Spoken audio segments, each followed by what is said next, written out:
Welcome to Shukla study point. आप सभी का स्वागत है आपके अपने YouTube channel Shukla study point में। मैं शिवम शुक्ला आप सभी दोस्तों का हार्दिक स्वागत करता हूं।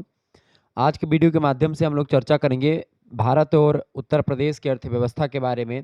प्रथम प्रश्न पत्र होगा इकोनॉमिक्स का, ये यानी कि अर्थशास्त्र का प्रथम प्रश्न पत्र होगा बीए के 6 सेमेस्टर के लिए। बहुत ही महत्वपूर्ण है लेक्चर, यानी बीए 6 सेमेस्टर में अगर आपने इकोनॉमिक्स लिया है तो उसके पेपर 1 में आपको Indian economy and economy of Uttar Pradesh के बारे में आपको पढ़ना पड़ेगा, यानी कि भारत और उत्तर प्रदेश की जो अर्थव्यवस्था है उससे बनने वाले बहुत ही महत्वपूर्ण प्रश्न आज की वीडियो के माध्यम से आप जानेंगे। आपको बता दूं कि बीए 6 सेमेस्टर के छात्र छात्राओं के लिए यह लेक्चर बहुत ही महत्वपूर्ण होगा, क्योंकि इसमें लगभग हम 150 से ज़्यादा ऑब्जेक्टिव टाइप के प्रश्नों को एक ही वीडियो के माध्यम से समझेंगे। इससे बाहर कुछ आने वाला है नहीं आपकी परीक्षा में। तो आइए देखने का प्रयास करते हैं। आप लोग लगातार कमेंट कर रहे थे इकोनॉमिक्स की क्लास को लेकर के, तो मैं लेकर के हाजिर हूँ। पहला प्रश्न आपके स्क्रीन पर आ चुका है। भारत में नए औद्योगिक उत्पादन सूचकांक का आधार वर्ष क्या है, बताएं। फटाफट से आप लोग बताने का प्रयास करेंगे, इसका राइट आंसर क्या हो जाएगा बताइए। भारत में नए औद्योगिक उत्पादन सूचकांक का जो आधार है वो है 2011-12। ऑप्शन नंबर इसका डी करेक्ट आंसर हो जाएगा। आगे देखिएगा अगला क्वेश्चन। भारी उद्योगों को किस पंचवर्षीय योजना में प्राथमिकता दी गई थी? भारी उद्योगों को किस पंचवर्षीय योजना में प्राथमिकता दी गई थी? प्रथम, द्वितीय, तृतीय या चतुर्थ? तो द्वितीय पंचवर्षीय योजना में ऑप्शन नंबर इसका बी करेक्ट आंसर होगा। अगला क्वेश्चन है निम्नलिखित में से कौन सा उद्योग आधारभूत उद्योग है? निम्नलिखित में से कौन सा उद्योग आधारभूत उद्योग है? इंजीनियरिंग जो है ये आधारभूत उद्योग है, ठीक है। परिवहन, खाद्य उत्पादन और औषधि, ये सब एक प्रकार से। तो इंजीनियरिंग क्या है? इंजीनियरिंग आधारभूत उद्योग है। अगला प्रश्न आपकी स्क्रीन पर आ चुका है। भारत में स्वदेशी आंदोलन कब शुरू हुआ? भारत में स्वदेशी आंदोलन कब शुरू हुआ भाई? तो भारत में स्वदेशी आंदोलन जो है 1905 में शुरू हुआ। ऑप्शन नंबर इसका सा करेक्ट आंसर होगा। अगला प्रश्न आपकी स्क्रीन पर आ चुका है। फटाफट से आप देखेंगे। भारत के नियोजन काल की भारत के नियोजन काल में तीव्र औद्योगिक विकास पर सर्वाधिक बल किस योजना में दिया गया था? किस पंचवर्षीय योजना की बात हो रही है? तो द्वितीय पंचवर्षीय योजना में दिया गया था। बी ऑप्शन करेक्ट आंसर होगा। 9वीं पंचवर्षीय योजना हेतु वार्षिक औद्योगिक विकास दर का लक्ष्य क्या रखा गया था, बताएं। बढ़िया प्रश्न। 9वीं पंचवर्षीय योजना हेतु वार्षिक औद्योगिक विकास दर का जो लक्ष्य रखा गया था वो 9.3% रखा गया था। ऑप्शन नंबर इसका ए करेक्ट आंसर होगा। अगला प्रश्न है औद्योगिक उत्पादन के दृष्टिकोण से किस प्रदेश का भारत में प्रथम स्थान है? औद्योगिक उत्पादन के दृष्टिकोण से भारत का जो प्रथम स्थान है उद्योगों में वो है महाराष्ट्र का। Option number D correct answer होगा। अगला क्वेश्चन है 10वीं पंचवर्षीय योजना में औद्योगिक विकास का वार्षिक लक्ष्य कितना रखा गया? तो 10वीं पंचवर्षीय योजना में औद्योगिक विकास का जो वार्षिक लक्ष्य रखा गया था वो 8% रखा गया था। ऑप्शन नंबर इसका सी करेक्ट आंसर होगा। अगला प्रश्न, जैसे जैसे अर्थव्यवस्था विकसित होती है राष्ट्रीय आय में तृतीय क्षेत्र का अंश जो होता है वह क्या होता है? बढ़ जाता है या घटता है तत्पश्चात बढ़ता है, या बढ़ता है तत्पश्चात घटता है, या घटता जाता है? तो जैसे जैसे अर्थव्यवस्था विकसित होती है राष्ट्रीय आय में तृतीय क्षेत्र का अंश बढ़ता जाता है। ऑप्शन नंबर इसका ए करेक्ट आंसर होगा।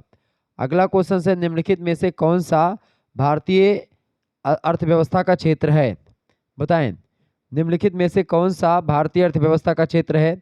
देखिए, कृषि क्षेत्र, औद्योगिक क्षेत्र और सेवा क्षेत्र, ये सब भारतीय अर्थव्यवस्था के क्षेत्र हैं। ऑप्शन नंबर इसका आपका डी करेक्ट आंसर होगा, उपरोक्त तो सभी। अगला क्वेश्चन आप देखिएगा। भारत की राष्ट्रीय आय में कृषि क्षेत्र का योगदान क्या रहा? भारत की अर्थव्यवस्था में भारत की राष्ट्रीय आय में कृषि क्षेत्र का जो योगदान रहा है वो लगभग 50% से अधिक का रहा है। Option number A correct answer होगा। अगला प्रश्न, कृषि विकास तथा औद्योगिक विकास एक दूसरे के कैसे हैं? पूरक हैं। सॉरी, ये सामान्य पूरक हैं। ऑप्शन नंबर इसका ए करेक्ट आंसर होगा। तो कृषि विकास यानी एग्रीकल्चरल डेवलपमेंट एंड औद्योगिक डेवलपमेंट यानी इंडस्ट्रियल डेवलपमेंट एक दूसरे के पूरक हैं, बात ध्यान रखेंगे। एक पुस्तक है, बड़ी फेमस पुस्तक है, education, man power and economic growth. पुस्तक किसने लिखी है? तो इस पुस्तक को लिखा हाबियर्सन एवं मायर्स ने। एक पुस्तक और है फेमस है, the theory of economic growth. किसने लिखी है? तो लीबिस ने पुस्तक लिखी है। इसको लेबिस या लेबिस, ठीक है, ध्यान रखिएगा इस बात को। आगे बढ़ते हैं और अगले प्रश्न की ओर चले। एक बार वीडियो को लाइक और शेयर कर दीजिएगा आप सभी लोग, फटाफट से वीडियो को लाइक और शेयर करते रहिएगा। प्रश्न है भारत में केंद्रीय जल नीति कौन तैयार करता है? भारत में केंद्रीय जल नीति कौन तैयार करता है? तो राष्ट्रीय जल संसाधन परिषद जो है ऑप्शन नंबर सी में दिया है, यही जो है केंद्रीय जल नीति तैयार करती है भारत में। ऑप्शन नंबर इसका सी करेक्ट आंसर होगा, राष्ट्रीय जल संसाधन परिषद। अगला क्वेश्चन है, नई राष्ट्रीय जल नीति को कब स्वीकृति प्रदान की गई? नई राष्ट्रीय जल नीति को स्वीकृति कब प्रदान की गई? तो अप्रैल 2002 में प्रदान की गई थी। ऑप्शन नंबर इसका द करेक्ट आंसर होगा, डी ऑप्शन। अगला क्वेश्चन है, केंद्रीय वन आयोग की स्थापना कब की गई? केंद्रीय वन आयोग की स्थापना की गई थी 1965 ईस्वी में। ऑप्शन नंबर इसका आ करेक्ट आंसर होगा। आगे बढ़ते हैं और भी प्रश्नों को जानने का प्रयास करते हैं। चले, एक बार वीडियो को लाइक कर दीजिएगा, चैनल पर अगर नए हैं तो सब्सक्राइब जरूर कर दीजिएगा। प्रश्न है, राष्ट्रीय वनारोपण एवं पारिस्थितिकी विकास बोर्ड की स्थापना कब की गई थी? बताएं। राष्ट्रीय वनारोपण एवं पारिस्थितिकी विकास बोर्ड की स्थापना कब की गई थी? 1992 में की गई थी। ऑप्शन नंबर इसका ए करेक्ट आंसर होगा। अगला क्वेश्चन से, केंद्रीय जल नीति कब बनाई गई? केंद्रीय जल नीति कब बनाई गई थी? 1987 में केंद्रीय जल नीति बनाई गई। ऑप्शन नंबर इसका सा करेक्ट आंसर होगा। आगे देखिएगा, आय का दोषपूर्ण वितरण भी जन आधिक्य की स्थिति प्रकट करता है, यह कथन किसका है? आय का दोषपूर्ण वितरण भी जनाधिक्य की स्थिति प्रकट करता है, यह कथन किसने कहा था? यह कथन कार्ल मार्क्स का है। ऑप्शन नंबर इसका बा करेक्ट आंसर हो जाएगा। आगे देखिएगा, अगला प्रश्न है, जनसंख्या नीति राष्ट्रीय सरकार के द्वारा देश की जनसंख्या के आकार और संगठन में किसी सरकारी कानून या निर्देश के द्वारा परिवर्तन लाने का जानबूझकर किया गया प्रयत्न होता है, यह परिभाषा किसने दी है? यह परिभाषा एस चंद्रशेखर ने दी है। इसका ए ऑप्शन करेक्ट आंसर होगा। आगे बढ़ते हैं, अगला प्रश्न, भारत में वर्तमान में अनुमानित जनसंख्या लगभग कितनी है? भारत में वर्तमान में अनुमानित जनसंख्या 140 करोड़ से अधिक है। ऑप्शन नंबर इसका द करेक्ट आंसर होगा। विश्व में सर्वाधिक जनसंख्या वाला देश कौन है? तो अपना भारत ही है। क्षेत्रफल की दृष्टि से भारत का विश्व में कौन सा स्थान है? 7वां स्थान है। जनसंख्या के मामले में पहला स्थान है, ध्यान रखिएगा इस बात को। अगला प्रश्न, विश्व की कितनी जनसंख्या भारत में रहती है? तो विश्व की लगभग 17.5% से अधिक जनसंख्या भारत में रहती है, मतलब 17.76%। ऑप्शन नंबर इसका डी करेक्ट आंसर होगा, ये नवीन आंकड़े के अनुसार। अगला प्रश्न है, सन 2022-23 के आंकड़ों के अनुसार भारत में स्त्री पुरुष अनुपात यानी प्रति हजार में था। 2022-23 की अगर बात करें तो जो है इसमें स्त्री पुरुष का जो अनुपात था 933 स्त्रियां थीं 1000 पुरुषों पर, ठीक है। लेकिन इससे पहले जब 2011 की जनगणना हुई थी, 2011 की जनगणना की अगर बात करें तो वहाँ पर क्या था? वहाँ पर 943 महिलाएं थीं और 1000 पुरुष, यानी कि प्रति 1000 पुरुष पर 943 महिलाएं एक प्रकार से। लेकिन 2022-23 में महिलाओं की संख्या बढ़ी है, मतलब सॉरी महिलाओं की संख्या घटी है। आप देखें 943 पहले थी, अब 933 आ गई है। बा ऑप्शन करेक्ट आंसर होगा। 2021 की जनगणना के अनुसार भारत में जनसंख्या का घनत्व कितना? जनसंख्या घनत्व का मतलब होता है 1 किलोमीटर के दायरे में या 1 वर्ग किलोमीटर के दायरे में कितने लोग निवास करते हैं, कितनी सघन आबादी है, ठीक है। जैसे 1 किलोमीटर इधर, 1 किलोमीटर इधर, 1 किलोमीटर इधर, 1 किलोमीटर इधर, ये वर्ग बन गया आपका, तो ये 1 वर्ग किलोमीटर हो गया। अब इसमें मान लेते हैं 10 लोग रहेंगे पूरे के पूरे एरिया में, तो वो 10 मतलब हो जाएगा कि वो एक प्रकार से 10 लोग प्रति वर्ग मीटर में, मतलब वर्ग किलोमीटर में रहते हैं। तो भारत की जो जनगणना है, मतलब भारत की जो जनसंख्या है 2021 की जनगणना के अनुसार, तो 481 लोग जो है 1 किलोमीटर के दायरे में भारत में निवास करते हैं। डी ऑप्शन इसका करेक्ट आंसर होगा। अगला प्रश्न है, भारत में जन्म दर अधिक है जबकि मृत्यु दर अधिक, भारत में जन्म दर अधिक है लेकिन मृत्यु दर कैसी है? कम है, ठीक है। मृत्यु दर कम है इसलिए जनसंख्या बढ़ रही है। सी ऑप्शन करेक्ट आंसर हो जाएगा। अगला प्रश्न आपकी स्क्रीन पर आ चुका है, फटाफट से आप लोग देखने का प्रयास करेंगे, बहुत ही महत्वपूर्ण प्रश्न है। चले, प्रश्न है, काम के बदले अनाज योजना का प्रारंभ कब हुआ? काम के बदले अनाज योजना का प्रारंभ कब हुआ भाई? फटाफट से आप लोग बताने का प्रयास करेंगे। काम के बदले अनाज योजना का प्रारंभ हुआ है 1980 में, 1980 में। ऑप्शन नंबर इसका बा करेक्ट आंसर हो जाएगा। अगला प्रश्न, समन्वित ग्रामीण विकास कार्यक्रम की घोषणा कब की गई? तो समन्वित ग्रामीण विकास कार्यक्रम की घोषणा जो की गई है वो राज्य सरकार के अधीन की गई। ऑप्शन नंबर इसका बा करेक्ट आंसर होगा। अगला प्रश्न आपकी स्क्रीन पर आ चुका है, फटाफट से आप देखेंगे। ग्रामीण भूमिहीन रोजगार गारंटी कार्यक्रम की घोषणा कब की गई? ग्रामीण भूमिहीन रोजगार गारंटी कार्यक्रम की जो घोषणा की गई है 16 जनवरी 1992 को की गई थी। ऑप्शन नंबर इसका द करेक्ट आंसर होगा। अगला प्रश्न, ग्रामीण भूमिहीन रोजगार गारंटी का उद्देश्य क्या था? तो ग्रामीण भूमिहीन रोजगार गारंटी का जो उद्देश्य था वो ये था कि कम से कम 1000 दिन रोजगार दिया जाए। ऑप्शन नंबर इसका ए करेक्ट आंसर होगा। अगला प्रश्न है, अगला प्रश्न, जवाहर रोजगार योजना का शुभारंभ कब किया गया? तो जवाहर योजना मतलब जवाहर रोजगार योजना का शुभारंभ किया गया था 1986 में। ए ऑप्शन करेक्ट आंसर हो जाएगा।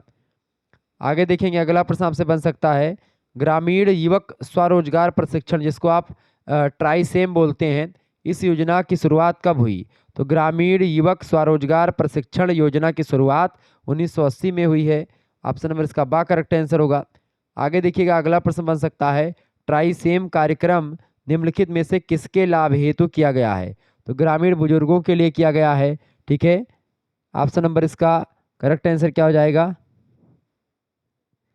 ग्रामीण युवक स्वरोजगार प्रशिक्षण ट्राइसेम योजना की शुरुआत हुई कब से? 1980 में। और ट्राइसेम की अगर बात की तो इस किसके लिए, किस मतलब निम्नलिखित में से किसके लाभ के लिए किया गया था? तो ये किसके लाभ के लिए किया गया था भैया? ग्रामीण बुजुर्गों के। डी ऑप्शन करेक्ट आंसर हो जाएगा।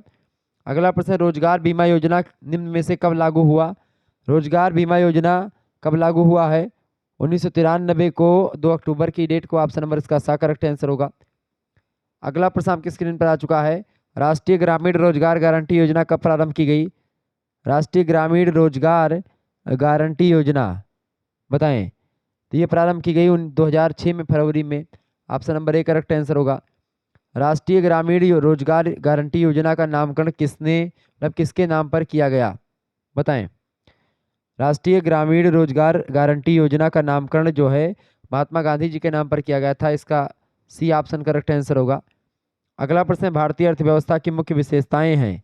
भारतीय अर्थव्यवस्था की मुख्य विशेषताओं में निम्नलिखित प्रति व्यक्ति आय, निम्न पूंजी निर्माण और जो है कृषि की प्रधानता, ये सब भारतीय अर्थव्यवस्था की मुख्य विशेषताएं हैं। ऑप्शन नंबर इसका द करेक्ट आंसर होगा। अगला प्रश्न, सन 2021 की जनगणना के आधार पर भारत की जनसंख्या है लगभग 140 करोड़ से ऊपर, यानी 140.76 करोड़। ऑप्शन नंबर इसका डी करेक्ट आंसर होगा। आगे देखिएगा, अगला प्रश्न आपकी स्क्रीन पर आ चुका है। लाइक करिएगा वीडियो को, और चैनल पर नए हैं तो सब्सक्राइब कर दीजिएगा। ऐसे ही वीडियोस लगातार मैं देता रहता हूं।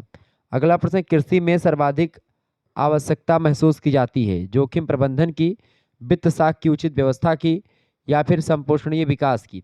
तो कृषि में सर्वाधिक आवश्यकता जो महसूस की जाती है वो संपोषणीय विकास की, यानी कि सतत विकास की, सस्टेनेबल डेवलपमेंट की आवश्यकता की जाती है, आवश्यकता महसूस की जाती है। ऑप्शन नंबर इसका सा करेक्ट आंसर होगा। अगला प्रश्न, कृषकों की आय में वृद्धि हेतु निम्नलिखित में से क्या आवश्यक है? कृषकों की आय में वृद्धि हेतु क्या आवश्यक है भैया?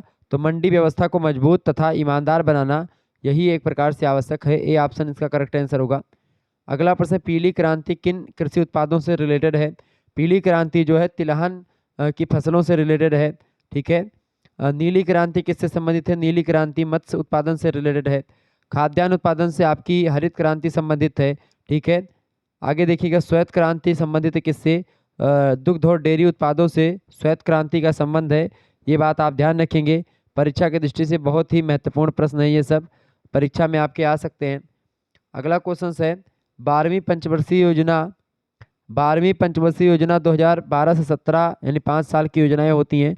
तो 2012 से 2017 में कृषि एवं संबद्ध क्षेत्र की वृद्धि दर निम्नलिखित में से क्या रही? तो इनमें से लगभग 4% रही है वृद्धि दर। Option number A correct answer होगा। अगला प्रश्न है, हार्टिकल्चर की फ्लोरिकल्चर शाखा का संबंध किससे है? हार्टिकल्चर की जो फ्लोरिकल्चर है उसका संबंध है फूलों की खेती से। फ्लोरिकल्चर का मतलब होता है फूलों की खेती। डी ऑप्शन करेक्ट आंसर होगा। सार्वजनिक वितरण प्रणाली के लिए खाद्यान्नों की आपूर्ति कहाँ से होती है? बताएं। सार्वजनिक वितरण प्रणाली के लिए खाद्यान्नों की आपूर्ति जो होती है वो भारतीय खाद्य निगम से होती है। इसका ए ऑप्शन करेक्ट आंसर होगा। आगे देखिएगा, अगला प्रश्न, नवीन कृषि नीति में पूर्व से इतर किस निवेश के प्रोत्साहन पर विशेष बल दिया गया है? तो नवीन कृषि नीति से पूर्व से इतर किस निवेश के प्रोत्साहन पर बल दिया गया है? तो निजी निवेश पर बल दिया गया है। इसका सी ऑप्शन करेक्ट आंसर हो जाएगा। कृषक के हितों के विरुद्ध कौन कार्य करता है? तो कृषक के हितों के विरुद्ध काम करता है आढ़तिये और दलाल जो होते हैं, जो आढ़त वाले होते हैं, आढ़तिये और दलाल लोग ये काम करते हैं, बी ऑप्शन। अगला प्रश्न, कृषि उत्पादन मंडियों की स्थापना का क्या उद्देश्य है? आढ़तिये आप जानते होंगे, जैसे जब गांव से आप सब्जी उब्जी खेती करो तो मंडी जब लेकर के जाओ तो वहाँ पर आढ़त वाले होते हैं, तब वो बिचवाई 2 रुपया लेते हैं 1 किलो के पीछे। जैसे मान लेते 10 फूल गोभी आप बेचने लेकर के गए, या एक बोरा गोभी जिसमें 100 फूल है, तो एक फूल गोभी की बिचवाई वो लेंगे आढ़त वाले, कितना, 2 रुपये या 1 रुपये। यानी कि अगर 14 रुपये का गोभी बिकेगी, उनमें से 1 रुपये उनका होगा, ठीक है, और 13 रुपये आपका होगा। इस तरीके से वो लेते हैं। मान लेते हैं अगर 15 रुपये का रेट मिला, ठीक है, तो उसमें से क्या कर देंगे कि भाई 1 रुपया बिचवाई, 15, या ऐसे या प्लस करके जोड़ देते हैं कि 14 रुपया का गोभी है, 1 रुपये प्लस, तो 15 का दाम था तो 14 प्लस 1 कर दिया उसको। एक खुद ले लिया ताकि किसान को भी दिक्कत ना हो, लेकिन वो किसान के ही एक प्रकार से उसमें हस्तक्षेप करते हैं। कृषि उत्पादन मंडियों की स्थापना का क्या उद्देश्य है? इसका उद्देश्य कृषि बाजार का नियमन करना और कृषि उत्पादों की सुचारू व्यवस्था करना। ये आ और सा दोनों करेक्ट आंसर है, डी ऑप्शन ए और सी बिल्कुल राइट आंसर। आगे देखेंगे, अगला प्रश्न आपकी स्क्रीन पर आ चुका है, देखिएगा, बढ़िया प्रश्न है। प्रश्न है, भारत में हरित क्रांति का जनक किसे माना जाता है? तो एम.एस. स्वामीनाथन को भारत में हरित क्रांति का जनक माना जाता है। जबकि विश्व स्तर की अगर बात की जाए, विश्व में हरित क्रांति के जनक कौन माने जाते हैं? तो वो है हरित क्रांति के जनक नॉर्मन बोरलॉग, ठीक है, ये बात आप ध्यान रखेंगे, परीक्षा के लिए बहुत ही महत्वपूर्ण ये प्रश्न है। अच्छा, हरित क्रांति वास्तव में किस फसल तक सीमित होकर के रह गई? तो ये गेहूं और धान तक केवल सीमित रह करके रह गई, बाकी खाद्यान्न उत्पादन के लिए चलाई गई थी, ये बात आप ध्यान रखेंगे। और गेहूं के लिए विशेष करके हरित क्रांति गेहूं पर सकारात्मक प्रभाव डालती है, ये बात आप ध्यान रखेंगे। प्रश्न आपकी स्क्रीन पर क्या है? प्रश्न है कि खाद्यान्नों की कीमतें बढ़ जाती हैं क्योंकि, खाद्यान्नों की कीमतें बढ़ जाती हैं क्योंकि, क्यों बढ़ जाती हैं भैया खाद्यान्नों की कीमतें? क्योंकि खाद्यान्नों की कमी हो जाती है। जब खाद्यान्नों की कमी हो जाएगी तो खाद्यान्नों की कीमतें जो होगी ऑटोमेटिक बढ़ जाएंगी। इसका सा ऑप्शन करेक्ट आंसर होगा। आगे देखिएगा, वर्तमान परिस्थितियों में कौन सी खेती लाभदायक सिद्ध होगी? वर्तमान परिस्थितियों में कौन सी खेती लाभदायक सिद्ध होगी भैया? फटाफट से आप बताएंगे। तो वर्तमान परिस्थितियों में जो है खाद्यान्न फसलें और वाणिज्यिक फसलें दोनों एक प्रकार से लाभदायक सिद्ध होंगी, दोनों एक विशिष्ट अनुपात में बोया जाए। ऑप्शन नंबर इसका सा करेक्ट आंसर होगा। फसली कार्यक्रम का अभिप्राय क्या है? फसली कार्यक्रम का अभिप्राय है एक वर्ष में अल्पावधि वाली कम से कम 3 फसलें, तो ये होता है बहुफसली कार्यक्रम। Option number A correct answer होगा। अगला प्रश्न, देश में किस प्रकार के रासायनिक उर्वरकों की खपत सर्वाधिक है? तो देश में जो है इस समय नाइट्रोजन से युक्त जो रासायनिक उर्वरक है उनकी खपत ज़्यादा है। ऑप्शन नंबर इसका बी करेक्ट आंसर होगा। गेहूं तथा गन्ना उत्पादन में कौन सा राज्य प्रथम स्थान पर है? तो गेहूं और गन्ना उत्पादन में जो राज्य प्रथम स्थान पर है वो है उत्तर प्रदेश अपना। Option number D correct answer होगा। अगला प्रश्न है, देश में कृषि मूल्यों की प्रवृत्ति रहती है। देश में कृषि मूल्यों की जो प्रवृत्ति होती है अधिक उतार चढ़ाव वाली होती है। इसका ए ऑप्शन राइट आंसर हो जाएगा। ध्यान से देखिएगा। अगला क्वेश्चन से, कृषि मूल्य बढ़ने से किस वर्ग को परेशानी होती है? कृषि मूल्य बढ़ने से किस वर्ग को परेशानी होती है भैया? तो देखें, उपभोक्ता वर्ग को नहीं होती है। कृषि मूल्य बढ़ने में कृषक और निर्धन वर्ग को बहुत ज़्यादा तकलीफ होती है। ऑप्शन नंबर इसका डी करेक्ट आंसर होगा, आ और सा दोनों। अगला प्रश्न है, कृषि मूल्यों की वृद्धि से क्रय शक्ति में क्या होता है? कृषि मूल्यों में अगर वृद्धि होती है तो इससे क्रय शक्ति में जानते क्या होता है? गिरावट आती है। ऑप्शन नंबर इसका आ करेक्ट आंसर होगा। कृषि मूल्यों में लगातार ह्रास होने की प्रवृत्ति का प्रभाव क्या पड़ता है? तो कृषि मूल्यों में लगातार ह्रास होने की प्रवृत्ति का प्रभाव पड़ता है उत्पादन पर। ऑप्शन नंबर इसका बा करेक्ट आंसर होगा। सरकार द्वारा कृषि मूल्य नियंत्रण हेतु उठाए गए उपाय कौन कौन से हैं? देखिए, जमाखोरों के विरुद्ध कार्रवाई की जाए, ये बिल्कुल ठीक है। आवश्यक वस्तुओं के निर्यात पर प्रतिबंध, ये भी। शून्य आयात शुल्क पर कृषि वस्तुओं का आयात, ये सब एक प्रकार से आवश्यक वस्तुओं के निर्यात पर प्रतिबंध लगा। जो ऐसी वस्तुएं हैं जो कि एक प्रकार से आवश्यक है उनको बेचा ना जाए, तो ये सब करके आप जो है सरकार कृषि मूल्यों को नियंत्रित कर सकती है। इसका डी ऑप्शन राइट आंसर होगा। आगे देखिएगा, अगला प्रश्न आपकी स्क्रीन पर आ चुका है, फटाफट से आप लोग देखने का प्रयास करेंगे, बहुत ही महत्वपूर्ण प्रश्न है। चलें, प्रश्न है, सरकार को चीनी के मूल्यों का नियंत्रण और राशनिंग कब लागू करना पड़ा? बताएं। फटाफट से आप लोग बताने का प्रयास करेंगे, इसका राइट आंसर क्या हो जाएगा भाई? बहुत ही महत्वपूर्ण प्रश्न है परीक्षा की दृष्टि से। सरकार को चीनी और चीनी के मूल्यों का निवारण, चीनी के मूल्यों को नियंत्रण और राशनिंग कब लागू करना पड़ा? तो ये लागू करना पड़ा था 1942 में। ऑप्शन नंबर इसका ए करेक्ट आंसर होगा। नेक्स्ट क्वेश्चन से चीनी उद्योग की प्रमुख समस्या है। चीनी उद्योग की प्रमुख समस्या है उत्तम कोटि के गन्ने की समस्या, उप पदार्थों के उपयोग की समस्या और चीनी मिलों का अनार्थिक आकार। तो चीनी उद्योग की प्रमुख समस्याएं ये सभी हैं। डी ऑप्शन इसका करेक्ट आंसर होगा। उपरोक्त सभी इसका राइट आंसर होगा। अगला प्रश्न आपके स्क्रीन पर आ चुका है। प्रथम आधुनिक जूट मिल की स्थापना कब हुई? बताएं। प्रथम आधुनिक जूट मिल की जो स्थापना हुई है वो 1859 ईस्वी में हुई है। ऑप्शन नंबर इसका बा करेक्ट आंसर होगा। आगे देखिएगा, अगला क्वेश्चन से जूट उद्योग की समस्या है। जूट उद्योग की क्या समस्या है? देखिए, कच्चे माल की पूर्ति की समस्या, विदेशी प्रतिस्पर्धा की समस्या, बीमार इकाइयों की समस्या। जूट उद्योग की ये तीनों समस्याएं हैं। डी ऑप्शन इसका करेक्ट आंसर होगा, ये सभी। अगला प्रश्न आपके स्क्रीन पर आ चुका है। भारत का कोयला उत्पादन में विश्व में कौन सा स्थान है? तो भारत का कोयला उत्पादन में विश्व में 8वां स्थान है। ऑप्शन नंबर इसका डी करेक्ट आंसर होगा। अगला प्रश्न, राष्ट्रीय कोयला निगम की स्थापना कब की गई? राष्ट्रीय कोयला निगम की स्थापना की गई थी 1958 में। ऑप्शन नंबर इसका ए करेक्ट आंसर होगा। इन सभी प्रश्नों को ध्यान से देखिएगा। अगला प्रश्न, देश की पहली सूती मिल कब खोली गई? बताएं। देश की पहली सूती मिल खोली गई थी 1888 में। ए ऑप्शन इसका राइट आंसर होगा। सूती वस्त्र उद्योग का पर्याप्त विकास कब हुआ?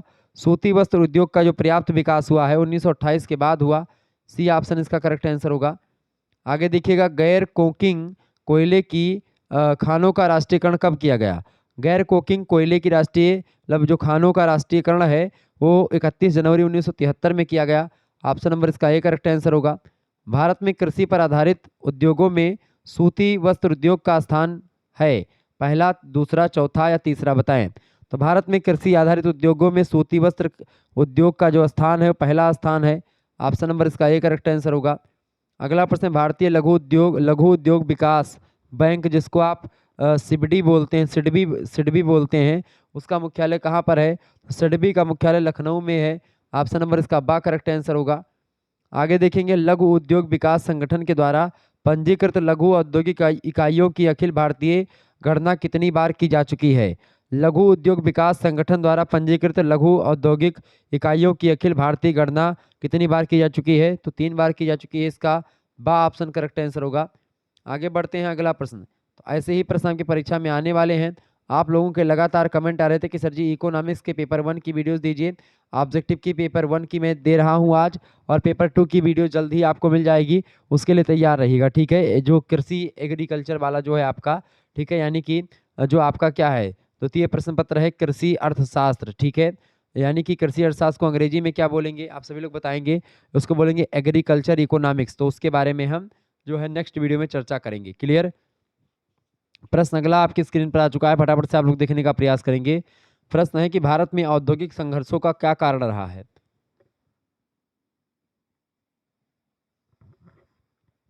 भारत में औद्योगिक संघर्षों का कारण फटाफट से आप बताएंगे। भारत में औद्योगिक संघर्षों का कारण क्या रहा है? तो भारत में औद्योगिक संघर्षों का कारण जो है आर्थिक, राजनीतिक और अनार्थिक, ये सब रहा है। डी ऑप्शन करेक्ट आंसर होगा। अगला क्वेश्चन है, industrial peace and labour in India नामक पुस्तक किसने लिखी है? Industrial peace and labour in India पुस्तक को किसने लिखा है? श्री NK श्रीवास्तव ने लिखा है, KN श्रीवास्तव।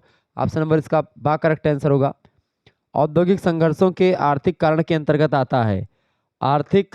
औद्योगिक संघर्षों के आर्थिक कारणों में खास करके महंगाई बोनस और श्रमिक संघ आंदोलन, ये दोनों आते हैं। इसका सी ऑप्शन करेक्ट आंसर होगा, आ और बा दोनों। अगला प्रश्न है, राष्ट्रीय स्तर पर औद्योगिक विवादों की रोकथाम के लिए प्रयत्नशील हैं?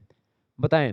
राष्ट्रीय स्तर पर औद्योगिक विवादों की रोकथाम के लिए प्रयत्नशील भारतीय श्रम सम्मेलन और अस्थायी श्रम समिति, ये दोनों हैं। ऑप्शन नंबर इसका सी करेक्ट आंसर होगा, आ और बा दोनों।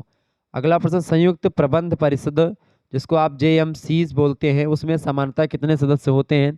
तो संयुक्त प्रबंध परिषदों में सामान्यतया 12 सदस्य होते हैं। ऑप्शन नंबर इसका बा करेक्ट आंसर होगा। आगे देखिएगा, अगला क्वेश्चन आपके स्क्रीन पर आ चुका है। औद्योगिक संघर्षों अथवा विवादों को रोकने की विधियां हैं। औद्योगिक संघर्षों अथवा विवादों को रोकने की जो विधियां हैं वो कार्य समितियां, अस्थायी आदेश, सामूहिक सौदेबाजी, ये तीनों हैं। ऑप्शन नंबर इसका डी करेक्ट आंसर होगा। अगला प्रश्न है, टीटागढ़ नामक स्थान पर पश्चिम बंगाल में पहला कागज का कारखाना कब स्थापित किया गया?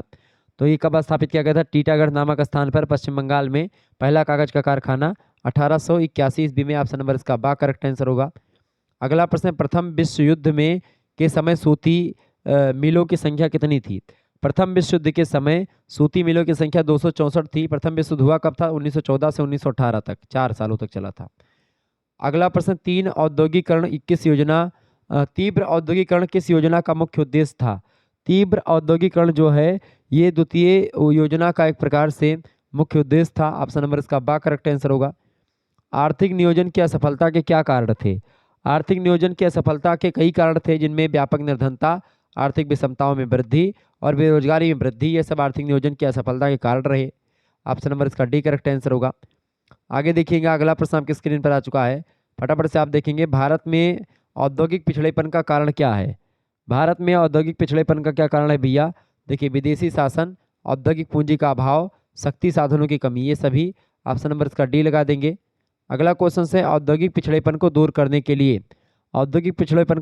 के लिए पूंजी निर्माण को प्रोत्साहन देना चाहिए, आधुनिक मशीनों का आयात करना चाहिए, प्राकृतिक साधनों का उचित विदोहन करना चाहिए।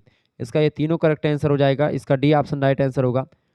आगे देखिएगा, अगला प्रश्न आपकी स्क्रीन पर आ चुका है। इंपॉर्टेंट क्वेश्चन से परीक्षा में आ सकता है ये सब प्रश्न। प्रश्न 2011 की जनगणना के अनुसार उत्तर प्रदेश में महिला साक्षरता है, बताएं। उत्तर प्रदेश में महिला साक्षरता, फटाफट से आप बताएंगे। 2011 की जनगणना के अनुसार बात की जा रही है। 2011 की जनगणना के अनुसार जो महिला साक्षरता मतलब महिलाएं कितनी पढ़ी लिखी हैं। 2011 की जनगणना के अनुसार उत्तर प्रदेश में महिला साक्षरता दर जो है 59.26% है, लगभग 59% आसपास महिलाएं पढ़ी लिखी हैं। उत्तर प्रदेश का सबसे अधिक साक्षर जिला है गाजियाबाद, ठीक है, दिल्ली किनारे पड़ता है। ए ऑप्शन करेक्ट आंसर होगा। अगला प्रश्न, उत्तर प्रदेश में विद्युत नियामक आयोग का गठन कब किया गया? तो उत्तर प्रदेश में विद्युत नियामक गठन मतलब आयोग का गठन जो किया गया है 1998 में किया गया। इसका सा ऑप्शन करेक्ट आंसर होगा।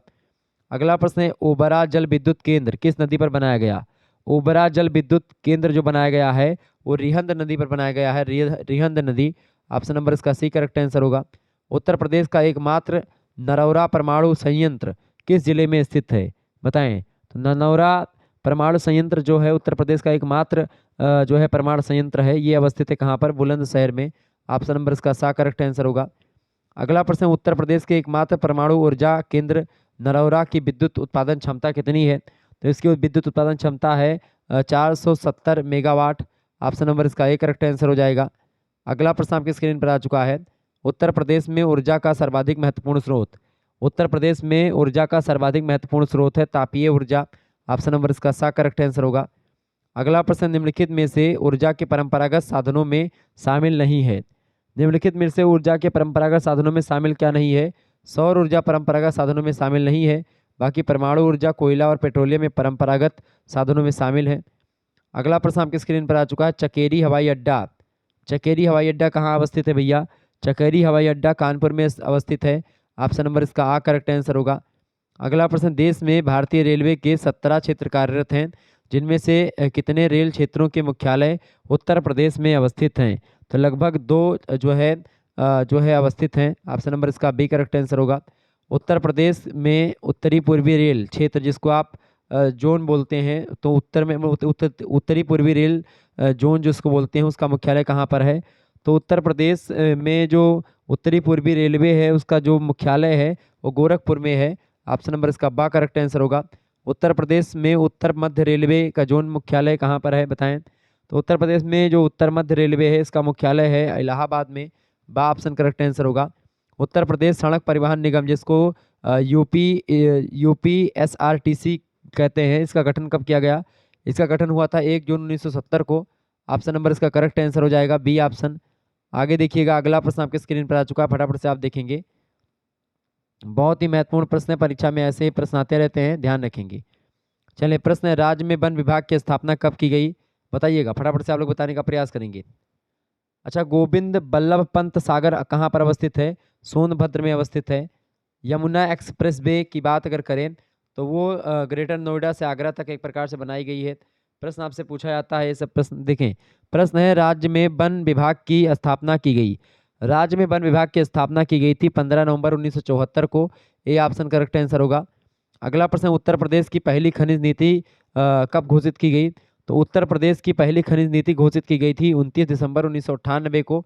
इसका बा ऑप्शन करेक्ट आंसर होगा। राज्य में कितने प्रतिशत भाग पर कृषि कार्य किया जाता है उत्तर प्रदेश में? तो उत्तर प्रदेश के कितने प्रतिशत भाग पर कृषि कार्य किया जाता है भैया? फटाफट से आप बताएंगे। लगभग और लगभग उत्तर प्रदेश में 65 से अधिक परसेंट। तो ऑप्शन नंबर इसका आप डी लगा सकते हैं। अगला प्रश्न, उत्तर प्रदेश क्षेत्रफल की दृष्टि से भारत में कौन सा स्थान रखता है? उत्तर प्रदेश जो है क्षेत्रफल की दृष्टि से भारत में कौन सा स्थान रखता है भैया? तो लगभग 5वां स्थान रखता है वो, ठीक है। इसका डी ऑप्शन करेक्ट आंसर होगा। अगला प्रश्न है, आर्थिक योजनाओं को उत्तर प्रदेश में लागू किया गया कब? आर्थिक योजनाओं को उत्तर प्रदेश में 1951 में लागू किया गया। सी ऑप्शन करेक्ट आंसर होगा। आगे देखेंगे, यमुना एक्सप्रेस वे है। यमुना एक्सप्रेस वे जो है वो ग्रेटर नोएडा से आगरा तक है। इसका बा ऑप्शन करेक्ट आंसर होगा। एक बात और ध्यान रखेंगे, को करिकुलर मास्टर यूट्यूब चैनल को आप सभी लोग सब्सक्राइब कर लीजिएगा, क्योंकि उस पर आपकी यूनिवर्सिटी से रिलेटेड जो भी यूनिवर्सिटी में आप पढ़ रहे हैं सभी विश्वविद्यालय के जो को करिकुलर कोर्स होता है, खास करके जैसे 6 सेमेस्टर में आप पढ़ रहे हैं तो 6 सेमेस्टर में को करिकुलर है, बीए बीएससी बीकॉम सभी के लिए communication skill and personality development. तो इससे संबंधित कई वीडियोस को करिकुलर मास्टर यूट्यूब चैनल पर अवेलेबल हैं, तो आप उस चैनल को सब्सक्राइब कर लीजिएगा। अगला प्रश्न है, यूपी से शुरू होने वाला सबसे लंबा राष्ट्रीय राजमार्ग बताएं। यूपी से शुरू होने वाला सबसे लंबा राष्ट्रीय मार्ग जो है इनमें से नेशनल हाईवे 7 है। ऑप्शन नंबर इसका आ करेक्ट आंसर होगा। अगला प्रश्न, सूची 1 का सूची 2 से मिलान कीजिए तथा नीचे दिए गए कोट में सही उत्तर का चयन कीजिए। अब देखें यहाँ पर जो चकेरी हवाई अड्डा है वो तो कानपुर से रिलेटेड है, तो बी का 3 किस में है? यहाँ पर आप देखें बी का 3 किस में? सीधा सीधा तो बी का 3 देखें, 3 बी में आप देखें 3 इसमें भी है, इसमें भी है, इसमें भी है, यानी कि ये बी वाला ऑप्शन तो बिल्कुल गलत हो जाएगा इसमें, ठीक है। अब बचे ये सब। अब देखें जो आपका अगला है आपका, जैसे देखें जो बमरौली हवाई अड्डा है, बमरौली हवाई अड्डा आपका पड़ता है भैया कहाँ पर? इलाहाबाद में। तो इसका ये हो जाएगा चकेरी आपका हो जाएगा 3rd पे, यानी कि इसका जो ए का चौथा होगा, ए का चौथा किस में है? ए में चौथा देखें, ए में चौथा इसमें है और इसमें है, यानी कि ये दोनों, ये अब आपका ये गलत हो गया, ठीक है। अब ये दोनों में से कोई एक हो सकता है। तीसरा देखें हिडान जो है, हिडान आपका गाजियाबाद में है, ठीक है। तो ये हिडान सी का फर्स्ट ये दिया गया है, सी का सेकंड यहाँ पर देगा तो ये भी गलत होगा, यानी कि इसका बाकी जो है फुर्सतगंज रायबरेली। तो इस तरीके से ये आपका मिल गया। करेक्ट आंसर क्या हो जाएगा? डी ऑप्शन, ठीक है। आगे देखिएगा, अगला प्रश्न आपके स्क्रीन पर आ चुका है। कौन सा राज्य भारत का शक्कर का जो है प्यालस कहलाता है, प्याला कहलाता है बताएं। तो शक्कर का प्याला बताएं किस राज्य को कहा जाता है भैया? शक्कर का प्याला उत्तर प्रदेश को कहा जाता है, यूपी को, ठीक है। किसको कहते हैं? उत्तर प्रदेश को कहते हैं। ये बात आप ध्यान रखेंगे, ओके। अच्छा, पूर्वी उत्तर प्रदेश की काला नमक प्रसिद्ध प्रजाति, काला नमक प्रसिद्ध प्रजाति जो है वो है धान की, ठीक है। प्रश्न क्या है, कौन सा राज्य भारत का शक्कर का प्याला कहलाता है? तो उत्तर प्रदेश कहलाता है। इसका डी ऑप्शन करेक्ट आंसर होगा। अगला प्रश्न, उत्तर प्रदेश में खरीफ फसल की बुआई होती है। खरीफ फसल की बुआई जो होती है जून जुलाई के दौरान होती है। इसका जो है सा करेक्ट आंसर हो जाएगा। आगे देखेंगे, भारत में उत्तर प्रदेश जिस पैदावार का सबसे मतलब किस पैदावार का सबसे बड़ा उत्पादक है वह, मतलब भारत में उत्तर प्रदेश जिस पैदावार का सबसे बड़ा उत्पादक है वह है खाद्यान्न। ऑप्शन नंबर इसका आ करेक्ट आंसर होगा। आंवले का सर्वाधिक उत्पादन करने वाला जिला, आंवले का उत्पादन सर्वाधिक मात्रा में प्रतापगढ़ में होता है, इसीलिए प्रतापगढ़ में आप देखते हैं खूब ज़्यादा क्या होता है? खूब ज़्यादा मुरब्बा बनता है, ठीक है, प्रतापगढ़ में। आगे मुरब्बा किससे बनता है? आंवले से बनता है। आंवले में छेद करके उसमें चाशनी में भेजा दिया, मतलब किसको भिगो दिया जाता है, बड़ा अच्छा लगता है। अगला प्रश्न आपके स्क्रीन पर आ चुका है। उत्तर प्रदेश को भारत का शक्कर का कटोरा क्यों कहा जाता है? इस मतलब इसको स्पष्ट करने के लिए निम्नलिखित कथनों पर विचार कीजिए। अब इनमें से कौन सा कथन सही है? इसलिए कहते हैं क्योंकि जो है उत्तर प्रदेश में गन्ने का सर्वाधिक उत्पादन भी होता है। उत्तर प्रदेश में गन्ना अभियंत्रिकी शिक्षा संस्थान भी है, बिल्कुल उत्तर प्रदेश में ही है वो संस्थान, ठीक है। इसके अलावा उत्तर प्रदेश में गन्ना उत्पादकों की संख्या भी सर्वाधिक है, तो ये first second and fourth correct होगा। उत्तर प्रदेश में चीनी मिलों की संख्या सर्वाधिक है, उत्तर प्रदेश में चीनी मिलों की संख्या सर्वाधिक है, ऐसा नहीं है। तो ये आपका ये तीनों करेक्ट आंसर हो जाएगा, फर्स्ट सेकंड और फोर्थ, ठीक है। फर्स्ट सेकंड एंड फोर्थ, इसका सी ऑप्शन करेक्ट आंसर होगा। और भी जगहों पर है चीनी मिल। अगला प्रश्न, उत्तर प्रदेश में किस क्षेत्र में सोयाबीन की फसल मुख्यतः उगाई जाती है बताएं। फटाफट से आप बताएंगे। उत्तर प्रदेश में किस क्षेत्र में सोयाबीन की फसल मुख्यतः उगाई जाती है? सोयाबीन की फसल जो है बुंदेलखंड में सर्वाधिक उगाई जाती है। इसका डी ऑप्शन करेक्ट आंसर हो जाएगा। आगे देखिएगा, अगला प्रश्न है, भारत के राज्यों में से उत्तर प्रदेश निम्नलिखित में से किन फसलों का अग्रणी उत्पादक है? बताएं। तो भारत के राज्यों में से उत्तर प्रदेश जो है वो गेहूं, आलू और गन्ना का उत्पादन सबसे ज़्यादा होता है। गेहूं, आलू, आलू गन्ना, बी ऑप्शन करेक्ट आंसर हो जाएगा। जिनमें से अगर मैं बताऊं, मेरे घर पे गेहूं भी खूब बोया जाता है, आलू भी खूब बोई जाती है, गन्ना पहले खूब बोया जाता था, अब गन्ना थोड़ा सा कम कर दिया गया है। अगला प्रश्न, उत्तर प्रदेश में कुल कर्मियों में कृषि में लगे कर्मियों का परसेंटेज कितना है? तो उत्तर प्रदेश में कुल कर्मियों में से कृषि में जो लगे कर्मी हैं उनका परसेंटेज है लगभग 59.63%। ऑप्शन नंबर इसका ए करेक्ट आंसर होगा। प्रश्न अगला है, उत्तर प्रदेश में केसर का उत्पादन होता है कहाँ पर? उत्तर प्रदेश में केसर का उत्पादन होता है तराई क्षेत्रों में। ऑप्शन नंबर इसका ए करेक्ट आंसर होगा। आगे देखिएगा, अगला क्वेश्चन आपकी स्क्रीन पर आ चुका है। ये बढ़िया प्रश्न आपकी स्क्रीन पर आ चुके हैं भाई। देखिए, उत्तर प्रदेश देश के प्रमुख उत्पादकों में से एक है। लकड़ी, काफ़ी, चमड़ा या गन्ना? तो उत्तर प्रदेश की अगर बात की तो उत्तर प्रदेश में सर्वाधिक मात्रा में गन्ना का उत्पादन होता है। सा ऑप्शन करेक्ट आंसर होगा। उत्तर प्रदेश का सबसे बड़ा उत्पादक है किसका? केला, अमरूद, पपीता या आम? तो उत्तर प्रदेश जो है वो आम उत्पादन में भी अग्रणी है। ऑप्शन नंबर सा करेक्ट आंसर होगा। अब की बार तो बहुत आम आया है। अगला प्रश्न, आलू के उत्पादन में भारत में उत्तर प्रदेश का स्थान क्या है? आलू उत्पादन में भारत का पहला मतलब कि उत्तर प्रदेश का पहला स्थान है भारत में। Option number A correct answer होगा। अगला क्वेश्चन है, भारत में उत्तर प्रदेश का गन्ना उत्पादन में कौन सा स्थान है? गन्ना उत्पादन में भी पहला स्थान है, प्रथम। Option number D correct answer होगा। उत्तर प्रदेश में सिंचाई का सबसे बड़ा स्रोत? उत्तर प्रदेश में सिंचाई का सबसे बड़ा स्रोत है नलकूप। ऑप्शन नंबर इसका सा करेक्ट आंसर हो जाएगा। नलकूप माने जो इंजन होता है, ठीक है, उससे सिंचाई होती है। ये बात आप ध्यान रखेंगे। आगे बढ़ते हैं और भी चीज़ों को जानने का प्रयास करते हैं। फटाफट से आप लोग देखने का प्रयास करेंगे। चलिए, प्रश्न है, उत्तर प्रदेश में रानी लक्ष्मीबाई बांध परियोजना निर्मित है, बताएं किस नदी पर? तो ये जो है बेतवा नदी पर स्थित है। ऑप्शन नंबर इसका बा करेक्ट आंसर होगा, नदी बेतवा। अगला क्वेश्चन है, अगला प्रश्न, निम्नलिखित में से कौन नहर उत्तर प्रदेश में अधिकतम क्षेत्रफल की सिंचाई करती है? तो उत्तर प्रदेश में कौन सी नहर जो है अधिकतम सिंचाई करती है? तो वो है शारदा नहर। ऑप्शन नंबर इसका सा करेक्ट आंसर होगा। अगला प्रश्न है, भारत में नलकूप और कूप से सिंचित अधिकतम क्षेत्र वाला राज्य? तो भारत में नलकूप और कूप से सिंचित होने वाला अधिकतम क्षेत्रफल जो सिंचाई होती है नलकूप से, वो उत्तर प्रदेश में ही होती है। ए ऑप्शन करेक्ट आंसर होगा। अगला प्रश्न, निम्नलिखित में से कौन सा एक बांध उत्तर प्रदेश में नहीं है? बताएं, उत्तर प्रदेश में कौन सा एक बांध उत्तर प्रदेश में नहीं है? तो बदुआ बांध उत्तर प्रदेश में नहीं, बाकी अडवा, अहरौरा और बघेलखंड ये सब है। अगला प्रश्न, अर्जुन बांध नहर से उत्तर प्रदेश का लाभान्वित जिला? बताएं, अर्जुन बांध नहर से उत्तर प्रदेश का लाभान्वित जिला जो है वो हमीरपुर है। डी ऑप्शन करेक्ट आंसर होगा। उत्तर प्रदेश की सबसे लंबी नहर कौन सी है? उत्तर प्रदेश की सबसे लंबी नहर है शारदा नहर। डी ऑप्शन करेक्ट आंसर हो जाएगा इसका। अगला प्रश्न, उत्तर प्रदेश की सबसे बड़ी बहुउद्देशीय परियोजना निम्नलिखित में से कौन सी है? बताएं। तो उत्तर प्रदेश की सबसे बड़ी बहुउद्देशीय परियोजना जो है वो है रिहंद परियोजना। Option number A correct answer होगा। उत्तर प्रदेश में निम्नलिखित सिंचाई साधनों में से किससे सर्वाधिक क्षेत्र मतलब सिंचित है? तो किससे होती है उत्तर प्रदेश में? नलकूपों से। ऑप्शन नंबर इसका बा करेक्ट आंसर होगा। आगे देखिएगा, अगला प्रश्न आपकी स्क्रीन पर आ चुका है। चले फटाफट से आप लोग वीडियो को लाइक कर दीजिएगा, चैनल पर अगर नए हैं तो सब्सक्राइब कर दीजिएगा, ठीक है। फटाफट से एक बार वीडियो को लाइक और सब्सक्राइब करते रहिएगा, ऐसे ही प्रश्न आपकी परीक्षा में आएंगे। प्रश्न है, निम्नलिखित में से कौन एक सही सुमेलित नहीं है इनमें से? देखिए, बायोटेक्नोलॉजी पार्क लखनऊ में है, ठीक है। ये ट्रेनिका सिटी नोएडा में नहीं है, तो ये गलत हो गया। बाकी प्लास्टिक सिटी कानपुर देहात और लेदर टेक्नोलॉजी उन्नाव, तो ये बिल्कुल ठीक है। यही वाला आपका नंबर इसका बी जो है गलत है। अगला प्रश्न, उत्तर प्रदेश में प्रथम सॉफ्टवेयर टेक्नोलॉजी पार्क स्थापित किया गया? उत्तर प्रदेश में प्रथम सॉफ्टवेयर टेक्नोलॉजी पार्क जो स्थापित किया गया है लखनऊ में स्थापित किया गया, इसका बा ऑप्शन करेक्ट आंसर हो जाएगा। आगे देखेंगे, अगला प्रश्न आपके स्क्रीन पर आ चुका है। उत्तर प्रदेश में कंप्यूटर एडेड डिजाइनिंग परियोजना का केंद्र स्थित है? उत्तर प्रदेश में कंप्यूटर एडेड डिजाइनिंग का परियोजना जो है उसका केंद्र स्थित है कहाँ पर? लखनऊ में। इसका डी ऑप्शन राइट आंसर होगा। अगला प्रश्न, सूची 1 को सूची 2 से सुमेलित कीजिए तथा सूचियों के नीचे दिए गए कूट का प्रयोग करके उत्तर सही कीजिए।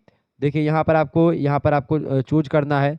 इसमें से आपका क्या होगा भाई, देखें इसमें से आपका जो होगा पहले का Indian telephone industries. Indian telephone industries जो है ये बेसिकली संबंधित किससे है, ये संबंधित है आपकी भैया किससे, रायबरेली से। तो ए का सेकंड करेक्ट आंसर हो जाएगा। ए का सेकंड आपका पहले में दिया है तो ये हो सकता है सही, दूसरे में नहीं दिया है तो ये गलत हो सकता है, पहले का ये भी गलत हो गया। ठीक है, यानी कि इसमें से या तो आ सही होगा या तो सा सही होगा। ट्रांसफार्मर फैक्ट्री, ट्रांसफार्मर फैक्ट्री की अगर बात की जाए तो ट्रांसफार्मर फैक्ट्री जो है वो कहाँ पर है भाई, वो है आपका झांसी में। ट्रांसफार्मर फैक्ट्री झांसी में है। तो बी का तीसरा, बी का तीसरा आप देखें किस में है, तो बी का तीसरा इसमें भी है, इसमें भी है और इसमें भी है। ठीक है, तो इसमें तो ये तो आपका पहले ही गलत है, ये वाला बी वाला। ठीक है, अब ये पहला हो सकता है तो तीसरा हो सकता है। अगला है आपका कृत्रिम अंग निर्माण निगम। कृत्रिम अंग निर्माण निगम की अगर बात की जाए तो ये कहाँ पर है भैया, ये है आपका कानपुर में कृत्रिम अंग निर्माण निगम, कानपुर। तो इसका सी का जो होगा पहला करेक्ट आंसर होगा। सी का पहला आपका इसमें भी दिया है, इसमें भी दिया है। ठीक है, तो ये दोनों आपका देखिए पहला, अब या तो पहला आपका ये गलत होगा। ठीक है, पहला गलत हो गया, या कहीं किसका सी ऑप्शन राइट आंसर होगा। ठीक है, इसका सी ऑप्शन करेक्ट आंसर हो जाएगा। और उर्वरक कारखाना जो है आपका वो फूलपुर में है। ठीक है, ध्यान रखिएगा। आगे देखेंगे सूची 1 का सूची 2 से भी मिलान करना है। यहाँ पर भी आपको देखें, अब यहाँ पर आपको एक संस्थान दिए गए हैं और उसकी स्थिति कहाँ पर स्थित है। देखिए इसका करेक्ट आंसर जो हो जाएगा आपका, देखिए पहला Indian institute of handloom technology. Indian institute of handloom technology की अगर बात की जाए तो ये वाराणसी में है। ऑप्शन नंबर इसका 4 करेक्ट आंसर हो जाएगा। तो पहले का चौथा करेक्ट आंसर हो जाएगा इसका, पहले का चौथा इसी में दिया है, बाकी किसी में नहीं दिया है, तो बाकी तीनों आपके गलत हो गए। ठीक है, यानी इसमें आपका निराला आर्ट गैलरी की अगर बात की जाए, निराला आर्ट गैलरी जो है गैलरी जो है आपकी ये लखनऊ में है। ठीक है, निराला सॉरी भारत संगीत राजस्थान, भारत संगीत संस्थान, भारत खंडे संगीत संस्थान जो है कहाँ पर है, भारत खंडे संगीत संस्थान जो है आपका वो लखनऊ में है। ठीक है, इसके अलावा आपका जो सी का होगा दूसरा होगा, निराला आर्ट गैलरी जो है ये प्रयागराज में है। Rajiv Gandhi institute of petroleum technology ये आपकी रायबरेली में है। ठीक है, तो इस तरीके से आपका करेक्ट आंसर जो हो जाएगा बी ऑप्शन में जो दिया गया है। ठीक है, ये करेक्ट आंसर हो जाएगा, ध्यान रखिएगा इसका।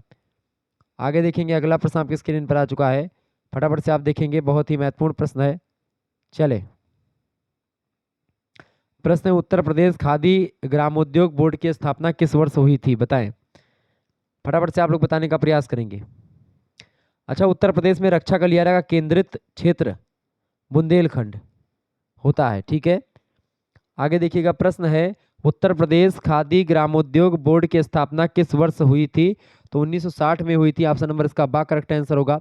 उत्तर प्रदेश में निर्यातोन्मुख सॉफ्टवेयर पार्क कहाँ पर स्थापित किए गए थे, फटाफट से आप लोग बताएंगे। तो उत्तर प्रदेश में निर्यातोन्मुख सॉफ्टवेयर पार्क स्थापित कहाँ पर किए गए थे, नोएडा और कानपुर में। ऑप्शन नंबर इसका ए करेक्ट आंसर होगा।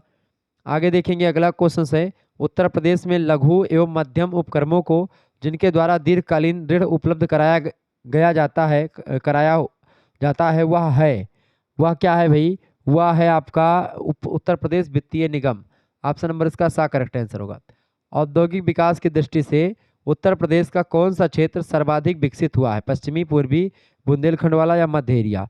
तो औद्योगिक विकास की दृष्टि से उत्तर प्रदेश का जो क्षेत्र है वो पश्चिमी क्षेत्र जो है वो ज़्यादा विकसित है। ऑप्शन नंबर इसका आ करेक्ट आंसर होगा। अगला प्रश्न, उत्तर प्रदेश में दिया सलाई उद्योग का प्रमुख केंद्र है। उत्तर प्रदेश में दिया सलाई उद्योग का जो प्रमुख केंद्र है वो है बरेली। ऑप्शन नंबर इसका आ करेक्ट आंसर होगा।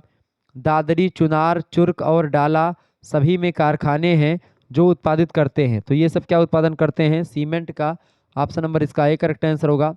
निम्नलिखित में से कौन एक उत्तर प्रदेश का परंपरागत उद्योग है, उत्तर प्रदेश का परंपरागत उद्योग है चीनी। ऑप्शन नंबर इसका द करेक्ट आंसर होगा। अगला क्वेश्चन है उत्तर प्रदेश में किस नगर में कृत्रिम अंग बनते हैं, बताएं। कृत्रिम अंग बनते हैं उत्तर प्रदेश के किस शहर में या किस नगर में, तो कानपुर में बनते हैं। ऑप्शन नंबर इसका बा करेक्ट आंसर होगा। अगला प्रश्न है उत्तर प्रदेश का कौन सा जनपद लुगदी, कागज और गत्ते के उत्पादन हेतु प्रसिद्ध है, तो ये इसके लिए बिजनौर प्रसिद्ध है। ऑप्शन नंबर इसका बा करेक्ट आंसर होगा। आगे देखिएगा उत्तर प्रदेश में सुरक्षा उद्योग के लिए प्रसिद्ध है, बताएं। सुरक्षा बोल रहा हूँ, सुरमा उद्योग के लिए। उत्तर प्रदेश में सुरमा उद्योग के लिए कौन प्रसिद्ध है, तो सुरमा उद्योग के लिए प्रसिद्धि की अगर बात की जाए तो बरेली सुरमा के लिए बड़ा प्रसिद्ध है। ऑप्शन नंबर इसका डी करेक्ट आंसर होगा। सूची 1 का सूची 2 से मिलान कीजिए। ठीक है, और इसमें मिलान देखिए, काली मिट्टी के बर्तन आपको कहाँ पर मिलेंगे? काली मिट्टी के बर्तन आपको निजामाबाद में मिलेंगे। ऑप्शन नंबर इसका 4 करेक्ट आंसर होगा, इसका पहले का ए, पहले का 4। ठीक है, चीनी मिट्टी के बर्तन आपको कहाँ पर मिलेंगे? चीनी मिट्टी के जो बर्तन आपको मिलेंगे वो मिलेंगे खुर्जा में, यानी कि ये ऑप्शन नंबर इसका बी का 2 होगा। अगला जो है पीतल शिल्पकृति की अगर बात करें, तो पीतल शिल्पकृति की अगर बात करें तो ये आपका मुरादाबाद में मिलेगा। ठीक है, शीशा शिल्पकृति आपको कहाँ पर मिलेगा? फिरोजाबाद में। ठीक है, तो इसका जो है 3 पर जाएगा, तो ये आप मिला लीजिए। ठीक है, ऐसा होगा इसका। क्लियर, समझ में आ गए? आगे देखते हैं।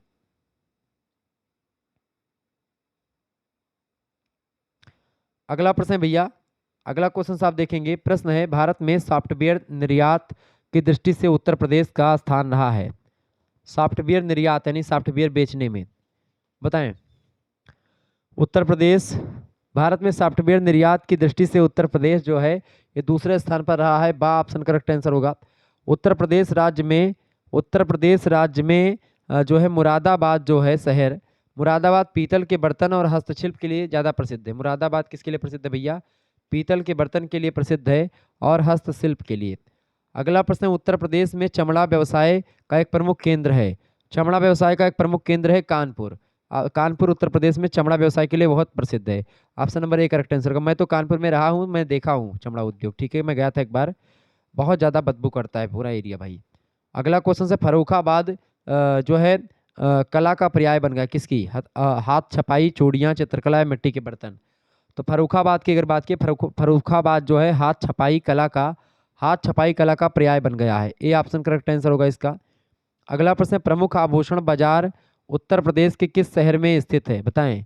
प्रमुख आभूषण बाजार उत्तर प्रदेश के मेरठ शहर में स्थित है। ऑप्शन नंबर इसका ए करेक्ट आंसर हो जाएगा। आगे बढ़िएगा, अगला प्रश्न आपकी स्क्रीन पर आ चुका है, फटाफट से आप देखेंगे। अगला क्वेश्चन है, उत्तर प्रदेश में फिरोजाबाद किसके लिए प्रसिद्ध है? बताएं। उत्तर प्रदेश में फिरोजाबाद जो है वो कांच की चूड़ियों के लिए प्रसिद्ध है। इसका बा ऑप्शन करेक्ट आंसर होगा।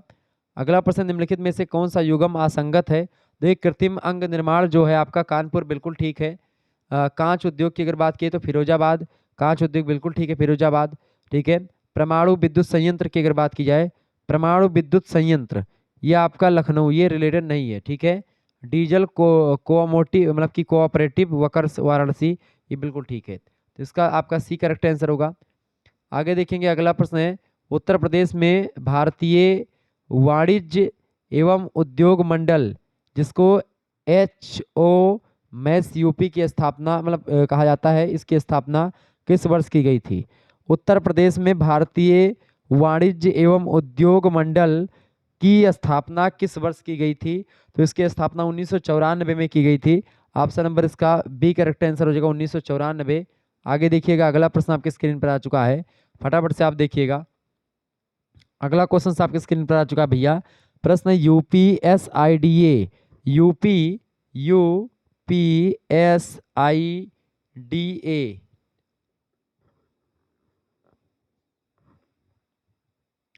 यूपीएसआईडीए का फुल फॉर्म क्या है? यूपीएसआईडीए का फुल फॉर्म है भैया उत्तर प्रदेश राज्य औद्योगिक विकास प्राधिकरण। क्या फुल फॉर्म है? उत्तर प्रदेश राज्य औद्योगिक विकास प्राधिकरण, ये यूपीएसआईडीए का फुल फॉर्म है। इसका ए ऑप्शन राइट आंसर होगा। आगे देखिएगा, अगला प्रश्न है, गैसो हॉल की पायलट परियोजना उत्तर प्रदेश में आरंभ की गई थी। बताएं, गैसो हॉल की पायलट परियोजना उत्तर प्रदेश में आरंभ की गई थी।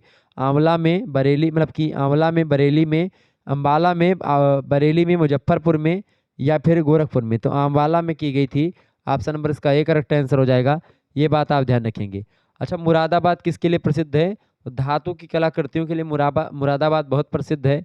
अच्छा, उत्तर प्रदेश राज्य में इलेक्ट्रॉनिक सिटी की स्थापना की जा रही, कहाँ पर? नोएडा में इलेक्ट्रॉनिक सिटी की स्थापना की जा रही है, ये बात ध्यान। अच्छा, अलीगढ़ किसके लिए प्रसिद्ध है? तो अलीगढ़ ताला बनाने के लिए प्रसिद्ध है। ठीक है, ये बात आप ध्यान रखेंगे।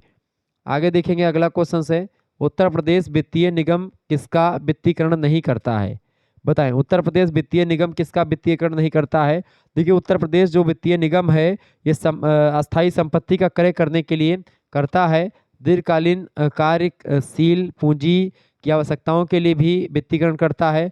हैंडलूम उद्योगों के लिए भी वित्तीकरण करता है, जबकि पर्यटन संबंधी उद्योगों के लिए उत्तर प्रदेश वित्तीय निगम वित्तीकरण नहीं करता है, तो इसका बी ऑप्शन करेक्ट आंसर हो जाएगा। ठीक है, तो ये एक प्रकार से बहुत सारे प्रश्न आप लोगों के लिए थे जो आप लोगों ने समझे। ठीक है, तो इन्हीं सभी प्रश्नों का एक प्रकार से आप लोग तैयारी कर लीजिएगा, ये सब प्रश्न आपकी परीक्षा में पूछे जाने वाले हैं। अच्छा बताएं, उत्तर प्रदेश में के किस शहर को कालीन नगरी कहा जाता है?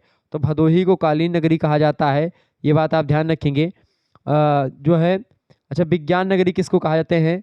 विज्ञान नगरी लखनऊ को कहा जाता है। विज्ञान नगरी कहाँ पर है? लखनऊ में है। ओके, ये बात अच्छा, ये बताएं दीनदयाल हस्तकला संकुल जो है व्यापार सुविधा केंद्र कहाँ पर अवस्थित है? तो वाराणसी में अवस्थित है। तो ऐसे कई प्रश्न आपकी परीक्षा में आ सकते हैं, तो आप इन प्रश्नों को तैयार कर लीजिएगा। बाकी जो सेकंड पेपर का मॉडल पेपर है वो जल्द ही मैं आपको दूंगा। ठीक है, धन्यवाद, मिलते हैं फिर नेक्स्ट वीडियो में, तब तक के लिए जय हिंद जय भारत। आप सभी का बहुत बहुत धन्यवाद।